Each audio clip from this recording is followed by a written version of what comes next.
नमस्कार मंडळी. तर आज आपण जाणून घेणार आहोत आमलकी एकादशी संदर्भातील व्रतकथा.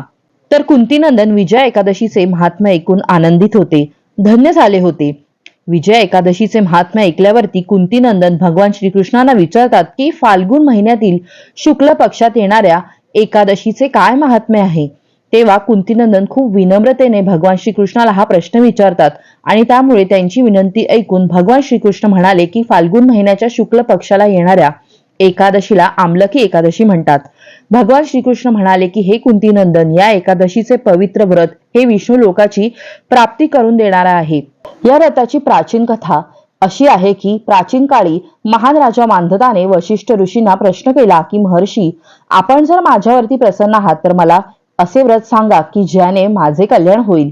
महर्षी वशिष्ठजी बोलले, हे राजा, सर्व व्रतांमध्ये उत्तम आणि जे शेवटी मोक्ष देते असे व्रत म्हणजे आमलकी एकादशीचे व्रत. राजा मांधाता बोलले, महर्षी मला सांगा की आमलकी एकादशीच्या व्रताची उत्पत्ती कशी झाली, हे व्रत कसे करतात. तेव्हा महर्षी वशिष्ठजी बोलले, हे राजा, मी तुम्हाला या व्रताची पूर्ण माहिती देतो. हे व्रत फाल्गुन शुक्ल पक्षात येते. या व्रताचे फळ प्राप्त केल्याने सर्व पापे नष्ट होतात. या व्रताचे पुण्य 1000 गायीचे दान केल्याने जे पुण्य मिळते तेवढे आहे. आमलकी एकादशी म्हणजे आवळा, याची उत्पत्ती ही भगवान विष्णूंच्या मुखातून झालेली आहे. प्राचीन काळी वैदिक नावाचे नगर होते. त्या नगरामध्ये ब्राह्मण, वैश्य, क्षत्रिय, शूद्र या चारही वर्णातील लोक फार प्रसन्नपूर्वक राहत होते. या नगरामध्ये नेहमीच वेदांचे पठण होत असे. त्या नगरात कोणीच पापी, दुराचारी किंवा नास्तिक असे कोणीच नव्हते. या नगरामध्ये चैत्ररथ नावाचे चंद्रवंशी राजा हे राज्य करीत होते. ते फार विद्वान आणि धार्मिक प्रवृत्तीचे होते. त्यांच्या राज्यात कोणीच गरीब नव्हते. त्या राज्यातील प्रजा ही विष्णू भक्त होती. तेथील लहान मोठे सर्वच व्यक्ती एकादशीला उपवास करीत. एकदा फाल्गुन शुक्ल पक्षात आमलकी नावाची एकादशी आली. त्या दिवशी राजा आणि प्रजा यांनी आनंदपूर्वक एकादशीचा उपवास केला. राजाने आपल्या प्रजेसोबत मंदिरामध्ये कळसाची स्थापना केली. धूप, दीप, नैवेद्य यांनी सुद्धा त्यांनी पूजा केली. त्यांनी आवळा वृक्षाचे सुद्धा पूजन केले आणि स्तुती केली, प्रार्थना केली, माझ्या सर्व पापांचा सर्वनाश करा. त्या रात्री तेथे सगळ्यांनी जागरण केले आणि त्याच रात्री तेथे एक शिकारी आला. तो महापापी आणि दुराचारी होता. आपल्या कुटुंबाचे पालन पोषण तो शिकार करून करत असे. त्या शिकाऱ्याला सुद्धा फार भूक लागली होती. त्याला वाटले की इथे काहीतरी जेवणाची व्यवस्था किंवा प्रसाद तरी मिळेल, या उद्देशाने तो आला होता. त्या मंदिरात एका कोपऱ्यात तो बसून होता. त्या ठिकाणी तो बसून एकादशीची व्रतकथा आणि महात्म्य ऐकत होता. या प्रकारे त्या शिकाऱ्याने संपूर्ण रात्र इतर लोकांसोबत जागरण करून काढली. सकाळी सगळे आपापल्या घरी निघून गेले. शिकारी सुद्धा घरी गेला आणि त्याने जेवण केले. काही दिवसांनी त्या शिकाऱ्याचा मृत्यू झाला. तो फार पापी होता. त्याला नरकात जावे लागणार होते. पण त्या दिवशी नकळत त्याच्याकडून एकादशीचे व्रत, उपवास आणि जागरण झाले होते. त्यामुळे त्याचे सर्व पाप हे नष्ट झाले आणि त्याला सुद्धा पुण्याची प्राप्ती झाली होती. त्यानंतर त्याला पुढील जन्म देण्यात आला. त्याचा राजा विदुरथाच्या घरी जन्म झाला. त्याचे नाव वसुरथ असे ठेवण्यात आले. वसुरथ पुढे राजा बनला. तिथे चांगल्या प्रकारे राज्य केले त्याने.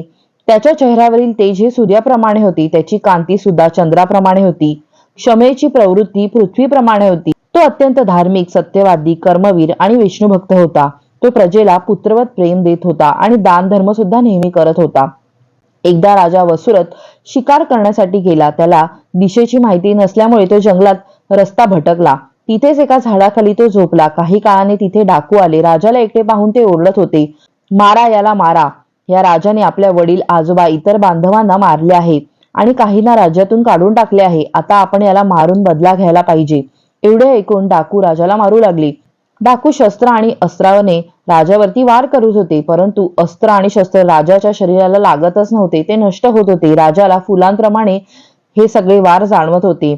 देवाच्या कृपेने डाकूंचे शस्त्र आणि अस्त्र हे त्यांचेच त्यांना उलट प्रहार करत होते आणि त्या सर्व डाकू हे जखमी होऊन बेशुद्ध झाले. तेव्हा राजाच्या शरीरातून एक सुंदर स्त्री बाहेर पडली आणि तिने विविध अलंकार हे घातलेले होते. तिचे डोळे हे भयंकर लाल, जणू डोळ्यातून आग निघू पाहत आहेत असे होते. तेव्हा त्या मृत्यूच्या देवीप्रमाणे ती दिसत होती. राजाच्या शरीरामधून एक दिव्य शक्ती प्रकट होऊन शत्रूंचा तिने नायनाट केला.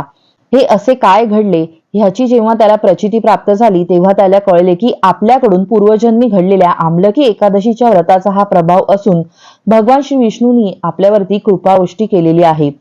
आणि राजा सर्व प्रजाजनांना सांगू लागला की प्रजाजन हो, आमलकी एकादशीचे व्रत हे सर्व जीवसृष्टींना तारक असून आपल्या जीवामध्ये या व्रताचे भक्तिभावाने आचरण केल्याने त्याची अनुभूती प्राप्त झाल्याशिवाय राहणार नाही. तर मंडळी, पौराणिक कथेनुसार भगवान विष्णूंनी आवळ्याच्या झाडाची निर्मिती केल्याचे सांगितले जाते. त्यामुळे या दिवशी आवळ्याच्या झाडाचे पूजन करण्याचे सांगितलेले आहे. ज्यांना या दिवशी उपवास करणे शक्य नाही त्यांनी भगवान विष्णूंचे नामस्मरण करावे, तसेच आवळ्याचे सेवन सुद्धा या दिवशी करावे. आवळ्याच्या झाडाच्या पूजनामुळे गोदानाचे पुण्य मिळते अशी मान्यता आहे. तर मंडळी, अशा प्रकारे श्रद्धापूर्वक जो कोणीही आमलकी एकादशीचे व्रत करतो त्याला प्रत्येक कार्यामध्ये यश प्राप्त होते आणि शेवटी तो वैकुंठ धामाला प्राप्त होतो. तर मंडळी, ही होती आजच्या एकादशीची व्रतकथा. जय श्रीहरी.